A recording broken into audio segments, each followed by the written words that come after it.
Olá, gente. Série de entrevistas, eleições 2022 aqui no Mesorregional. Foi assim que a gente fez no pleito passado, entrevistando, dando a oportunidade de cada um que se dispõe a participar, a representar a gente, seja no Congresso Nacional, seja no Palácio do Planalto, ou então aqui no Palácio da Agronômica, na Assembleia Legislativa. A gente sempre vai dar a oportunidade de todos estarem aqui, e o convidado da vez é o Dr. Odair Tramontrin, promotor, que está participando agora da sua segunda eleição já ao cargo de executivo, né? E agradeço primeiramente, doutor, por aceitar o convite, vir aqui, mora aqui pertinho do Mesorregional, mas o senhor já foi na Bis FM, o senhor está presente. A gente estava conversando em off justamente isso, de que nós aqui no Mesorregional nós fizemos entrevistas assim, no tete a tete, é assim que a gente gosta, é o sentimento do presencial que a gente percebe,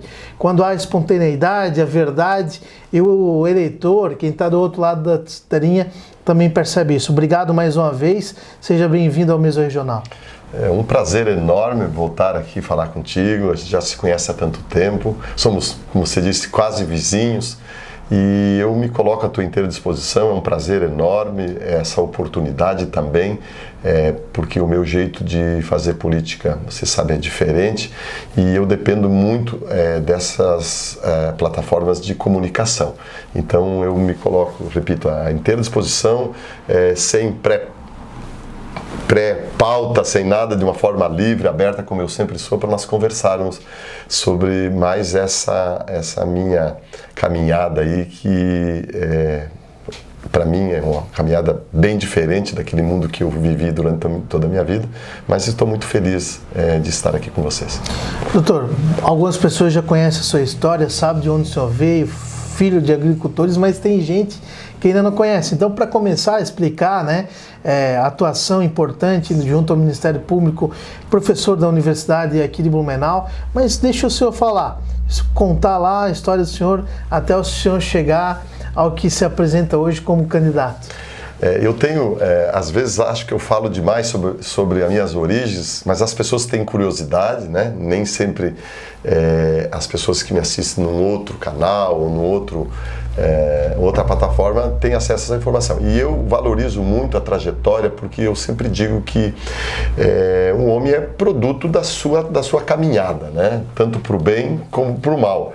E as pessoas, sobretudo num processo seletivo, elas têm que saber, no processo seletivo eleitoral, elas têm que saber da onde essa pessoa veio, como ela veio, onde ela chegou e por que ela está ali. Então, bem resumidamente, como eu já disse em outra oportunidade, eu sou natural do extremo oeste de Santa Catarina, num pequeno município chamado Campo Herê, hoje já desmembrado para São Bernardino. O município tem em torno de 3.500 habitantes. Lá eu nasci, sou o quinto filho de uma família de 8 agricultores. Meus pais sempre viveram da agricultura. Meu pai morreu no ano passado com 97 anos de idade, um homem forte, por isso que eu tenho muita longevidade pela frente, porque a minha mãe, nesse último sábado, fez 91, também com muita saúde.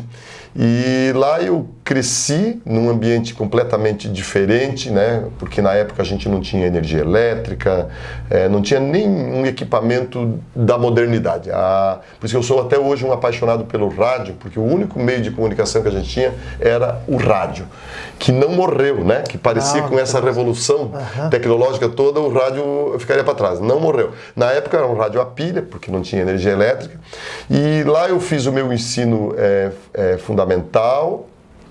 Depois, aos 17 anos, eu fui para a cidade chamada São Lourenço do Oeste, que fica mais próxima, 25 quilômetros da onde meu pai mora, onde eu fiz o ensino médio, me sustentando através do meu trabalho. Trabalhei como frentista de posto, servente de pedreiro, auxiliar administrativo depois, e aos 19 anos eu vim para Florianópolis para fazer a faculdade, onde eu fiz o vestibular para Direito, estudei na Universidade Federal. Portanto, sempre estudei em escola pública, sou produto da escola pública, por isso que em qualquer ação minha, falava como prefeito, como governador, a educação será uma prioridade absoluta, porque eu só cheguei onde cheguei graças à educação, senão eu seria um trabalhador braçal até hoje, né? Não que eu seria mais feliz ou menos feliz, mas a escola me deu oportunidade, né? E isso eu gostaria que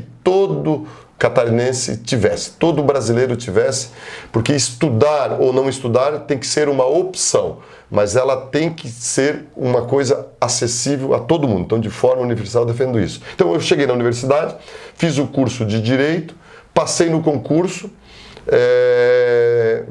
primeira comarca foi Brusque, fiquei só 6 meses, vim para Blumenau para trabalhar um único mês, isso em março de 1989, e estou até aqui, estou até hoje aqui em Blumenau, uma cidade que me acolheu, e eu me identifiquei profundamente com Blumenau e o Vale do Itajaí, porque daí a minha carreira de promotor eu também fiz só no entorno, né? Morando no mesmo local, trabalhei quase 10 anos em Pomerode, quase 10 anos em Indaial, e o restante eu trabalho aqui em Blumenau. Tenho quase 34 anos de atuação no Ministério Público, 33 deles trabalhando, 32 na Universidade Regional de Blumenau, sou professor desde 1990, então eu tenho esses vínculos muito fortes com Blumenau, com o Vale do Itajaí. Então esse é o Odair Tramontim, uma pessoa que sai em 9 anos, saí da roça,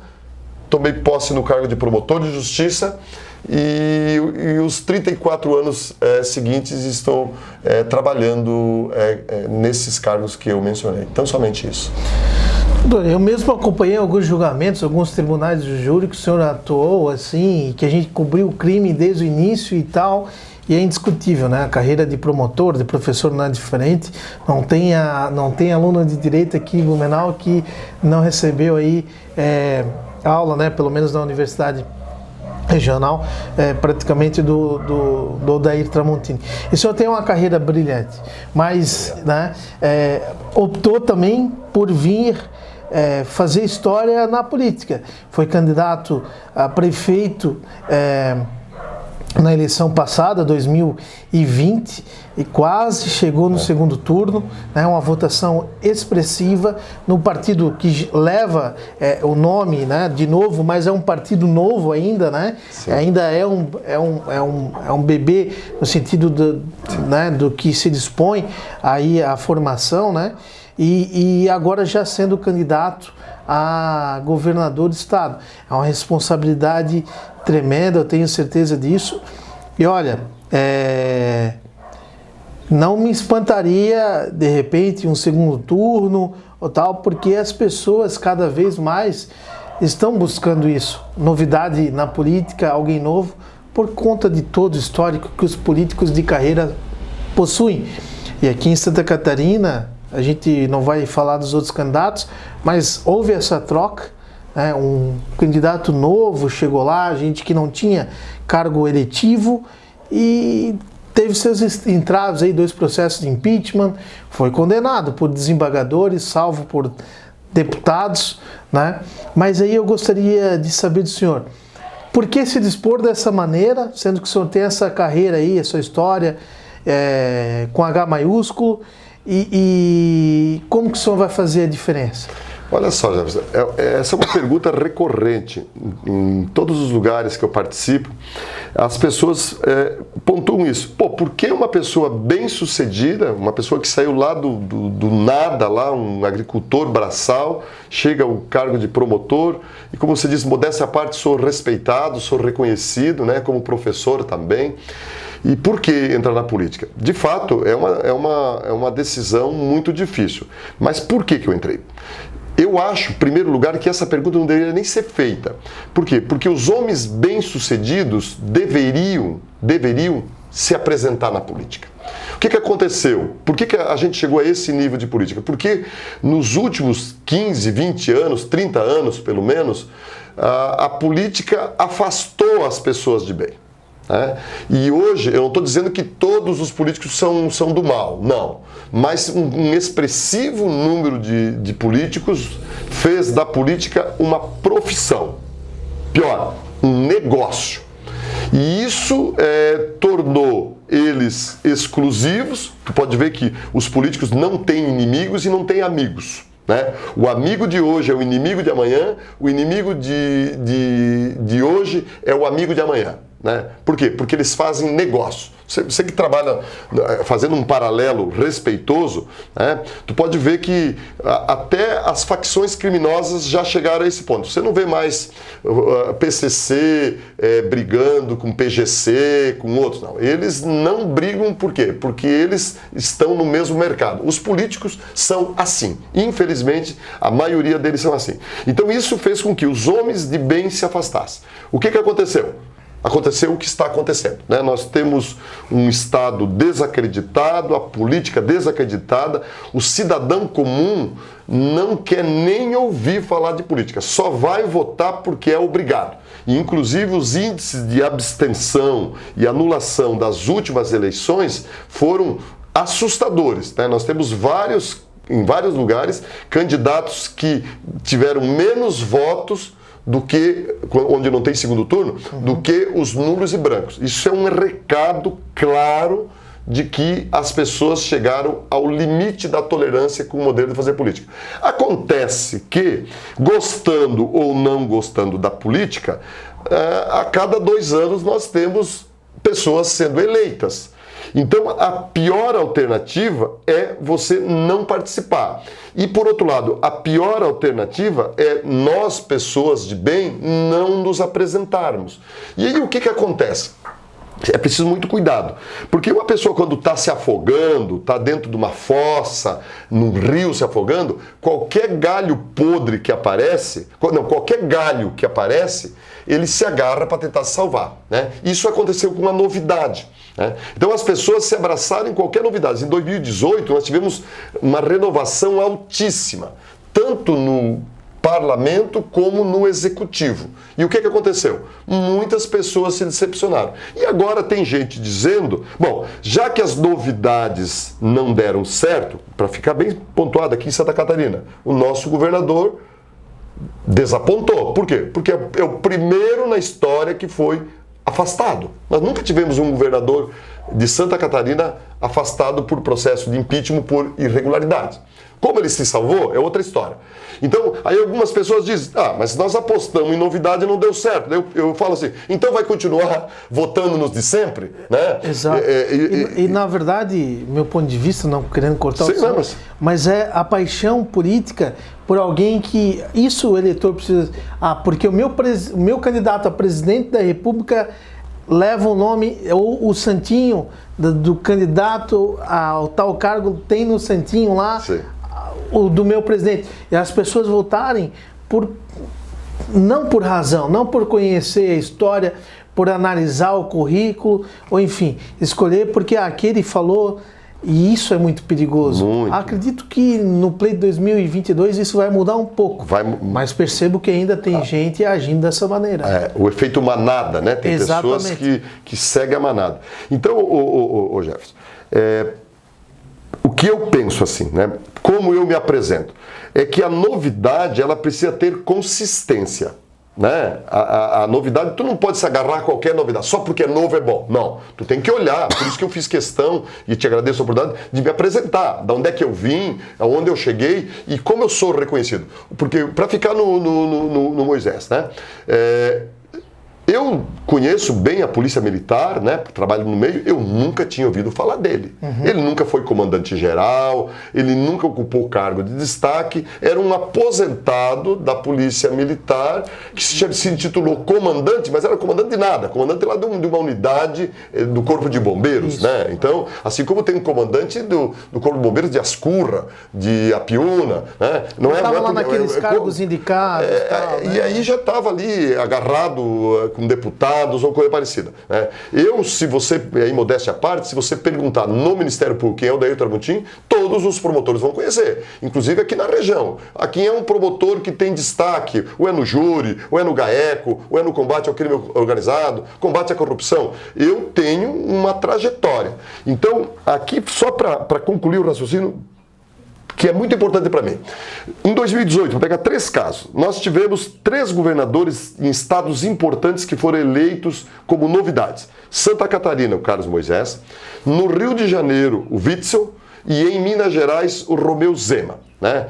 O Witzel era um estelionatário que estava na cara, né? Tu olhava para ele e dava para ver. Mas o pessoal apostou nele. Não durou nem 2 anos. Caçaram.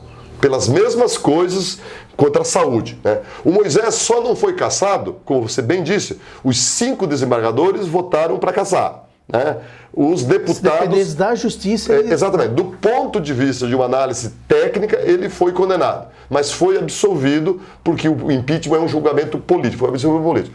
E aí, para dizer que a novidade com consistência vale a pena, o Romeu Zema em Minas Gerais não teve nenhum processo, não teve nenhum sustinho. Por quê? Porque fez certo, porque era um empresário bem sucedido, porque estava num partido que avaliou ele antes, fez o chamado processo seletivo, que depois eu posso até falar por que o processo seletivo é importante. Então o Romeu Zema não teve. Então eu hoje devo ser considerado uma referência, não do Moisés, não do Witzel, mas eu sou referência do Romeu Zema. Por quê? Ele é do Partido Novo, atua de acordo com os parâmetros que eu defendo, que o partido estabelece no seu estatuto, e aí a gente pode ser confrontado. Então, novidade em Santa Catarina nesse pleito, pelo que está se desenhando, a única novidade serei eu. E por isso que eu digo, estou muito animado, porque o pleito estadual nesse ano é muito semelhante ao pleito aqui de Blumenau em 2020, não é isso? Em 2020 nós tínhamos exatamente a mesma coisa, né? O Mário, político antigo, já vários deputados, vezes vereador, secretário de saúde, de assistência social, vice e outras coisas. A reeleição. O João Paulo, mesma coisa, filho de governador, ocupando cargo, foi secretário, deputado e um monte de coisa, prefeito 2 vezes. O Nats, né? Vereador, um monte de coisa. O Alba, vereador mais votado, é um jovem que já está um pouquinho velho, né? Porque foi vereador, renunciou, foi deputado e por aí afora. A Ana Paula, não precisa falar disso. Então só tinha cachorro grande, o único cachorrinho guapequinha que tinha ali era eu.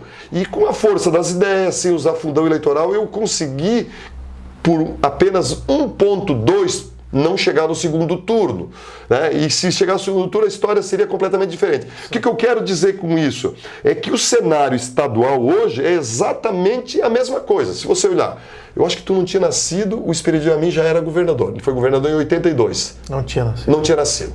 Você também não tinha nascido. Não. Ou seja, um percentual bem expressivo das pessoas nem tinham nascido, o Esperidião Amin era governador. Parece que o vice dele vai ser uma novidade.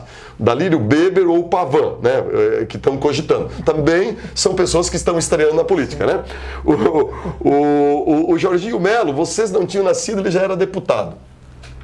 O Jean, apesar de ser mais jovem do que eu, ele é político há 32 anos, né? Ele tem 52, me parece, ou 50, ele foi eleito a primeira vez com 18 anos de idade. Então, ele também não tinha nascido, né? E por aí afora. Então, a única novidade... O Décio também, acho que você não tinha nascido. Quando você estava no pré, o Décio já era prefeito de Blumenau, né? Então, a única novidade é o Partido Novo, é o Tramontim. E o que eu tenho sentido, Jefferson, nessa fase de pré-campanha, é que as pessoas ainda querem novidades. Ainda querem novidades, por quê? Porque o Moisés já nasceu velho. Hoje ele fez coligação com o Udo Deller, né, ex-prefeito de Joinville, então com o PMDB, que é uma demonstração inequívoca de que a velha política é a realidade do governo Moisés. Então, a negociação lá tudo, é da velha política, né? Tudo. Então, nesse cenário, o Partido Novo em Santa Catarina é uma novidade. O Partido Novo tem uma programática que coincide muito com as peculiaridades do nosso estado e eu estou muito animado e e acreditando que de fato nós temos chance de ir para o segundo turno. Realmente, não é um aventureiro qualquer, é uma novidade com consistência. E para quem nunca foi nem vereador, né, ter chances reais de ser governador é algo que me motiva muito, me contagia, eu estou muito feliz por isso. É isso, doutor. Na verdade, participar de uma eleição é muito difícil, é muito trabalhado, é esgotante. Estar na rua todo dia, acordar cedo, dormir tarde, ser governador não é diferente. Serão 4 anos assim, puxado demais. O Partido Novo vai de chapa pura, né? Como é assim que o que o Estatuto preza. Não, o Estatuto permite coligação.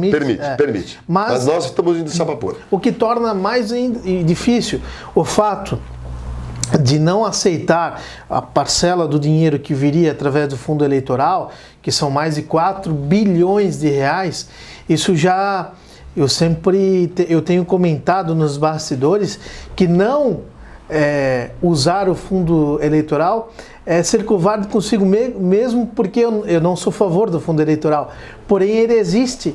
E excepcionalmente todos os outros partidos vão participar.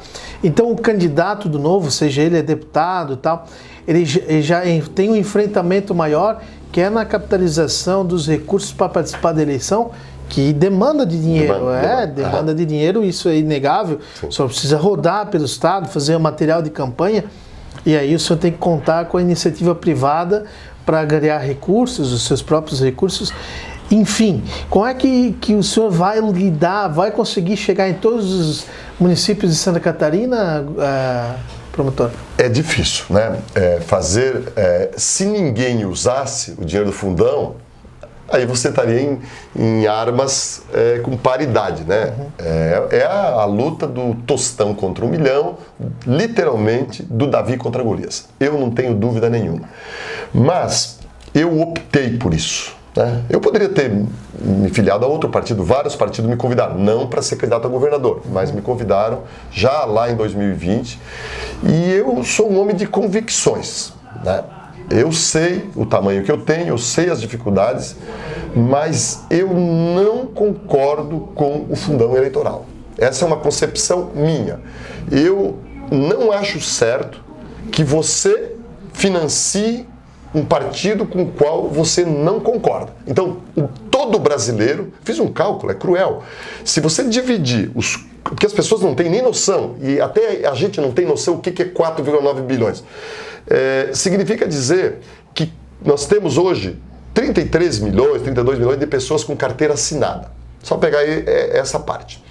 Se nós dividirmos 4,9 bilhões por 33, dá quase R$150 que cada trabalhador está pagando para os políticos fazer campanha. Então, imagine você está pagando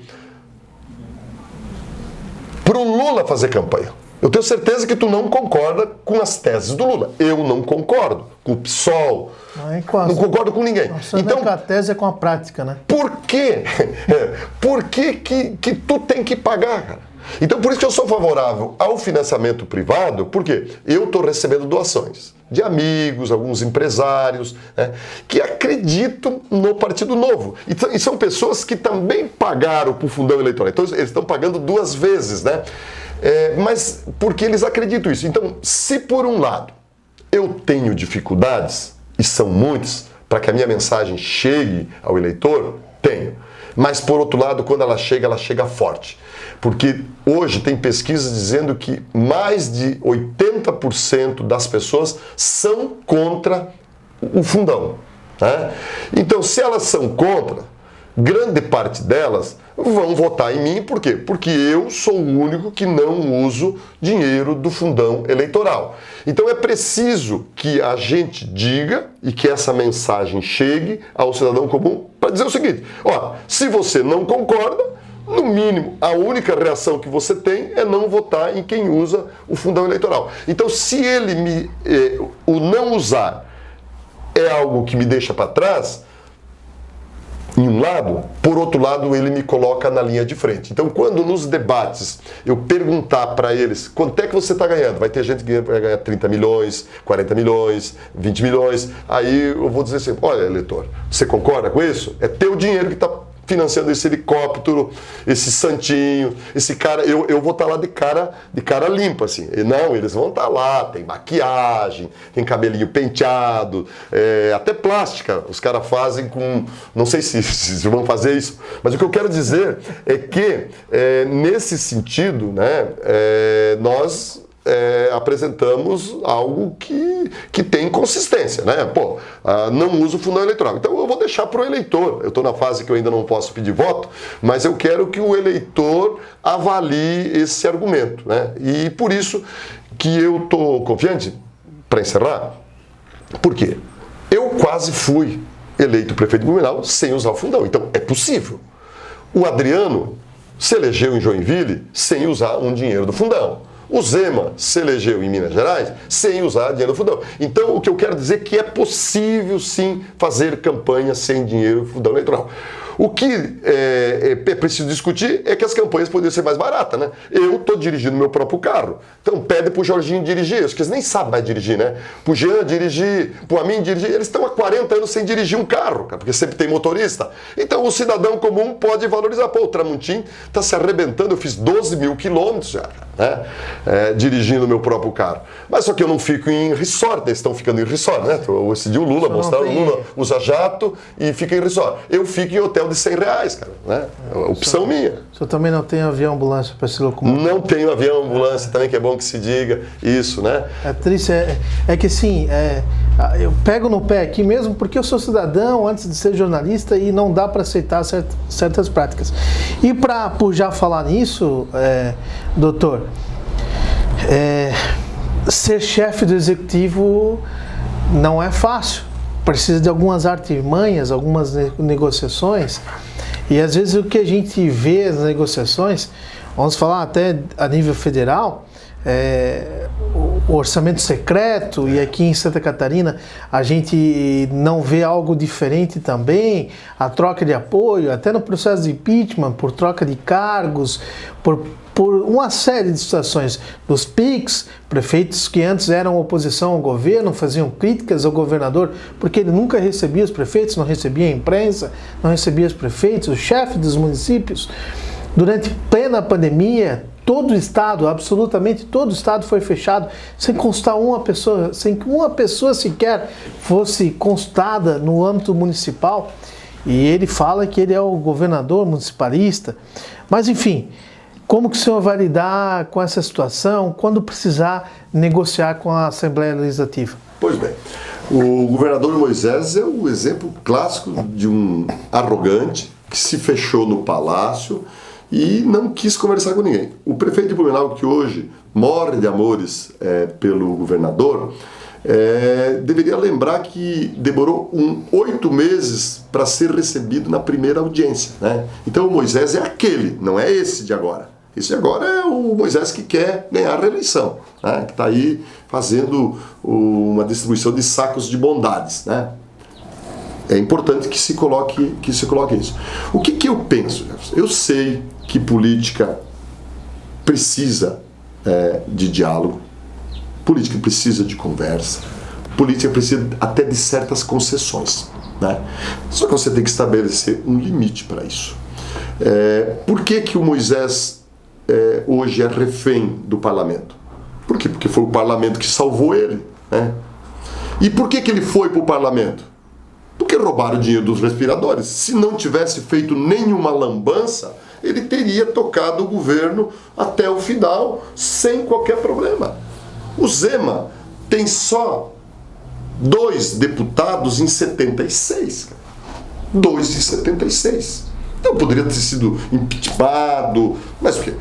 Ele, enquanto o Moisés pagava ali, lá, não sei lá, quantos mil, era menos da metade ele pagou lá pelos respiradores. Então, fez uma administração decente. Os deputados também diz que assombração sabe para que aparece, né? Um ditado que se dizia lá no Oeste, né? Se você deixou mancado, os caras te pegam, cara. Isso não tem dúvida nenhuma. Então, como é que eu penso em fazer? Conversar. Humildade. O governador precisa da Assembleia, o presidente precisa do Congresso. Então você não pode entrar nessa onda de bater, levar. Não, você tem que dialogar. O prefeito de Joinville, o Adriano é meu amigo, tem apenas 3 vereadores em 20 e fez a reforma da Previdência, né? E o que ele fez? Dialogou, conversou com os vereadores, conversou com a sociedade, dizendo, olha, a reforma da Previdência é fundamental para as finanças do município. Não precisou, lá não tem nenhum toma lá da cá. Todos os cargos foram preenchidos por requisitos técnicos, por requisitos de qualificação. Ele não atende os vereadores? Atende. Quando o vereador faz uma indicação de uma obra, se é uma obra que tem que ser feita, vá lá e faz. Vá lá e tira foto com o vereador, chama o vereador para fazer a fotografia, foi o vereador que levantou a demanda. Então, se você fizer política republicana, você fizer política de um jeito em que as pessoas entendem que aquilo é política com P maiúsculo, eu não tenho medo nenhum. Por quê? Porque os deputados também são responsáveis. Para mim, Jefferson, não existe essa história de dizer, tem projetos que interessam o prefeito e os vereadores, governador e os deputados. Não, eles são da sociedade. E aí depende como você apresenta, como você comunica e principalmente se você tem a sociedade do teu lado. Então eu não tenho grandes preocupações com isso, porque vou conversar, vou dialogar, mas de forma republicana. Certo, está chegando aqui o limite do tempo, a gente precisa obedecer essa isonomia também, certo. A gente precisa saber. E aí eu gostaria de deixar o espaço aberto para, além das considerações finais, o senhor falar dos principais ideias, objetivos que tem para fazer o melhor por Santa Catarina, né? Plano de governo, se quiser contar alguma coisa para a gente. Não daria tempo para eu falar sobre as principais demandas que eu levantei, né? Os problemas são quase sempre os mesmos, né? É saúde, é educação, é infraestrutura. A segurança em Santa Catarina está mais ou menos sob controle, né? Nós temos o problema da infraestrutura, que você sabe, quem mora no Vale sabe o caos que nós estamos vivenciando, né?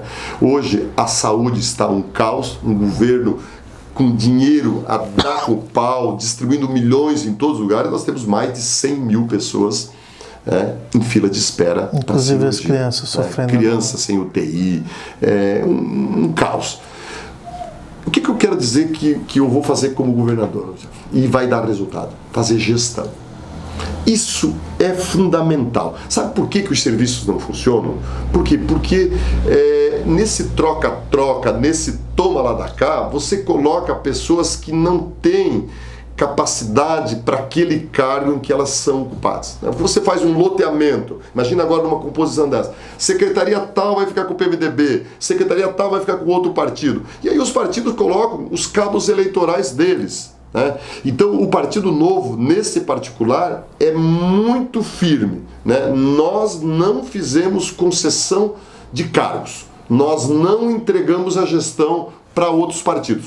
A não ser que, eventualmente, um deputado diz, olha, eu tenho aqui uma pessoa que já tem experiência, que é honrada, que é ficha limpa, não tem problema nenhum. Inclusive, o Adriano, lá em Joinville, manteve 2 secretários que eram do governo anterior.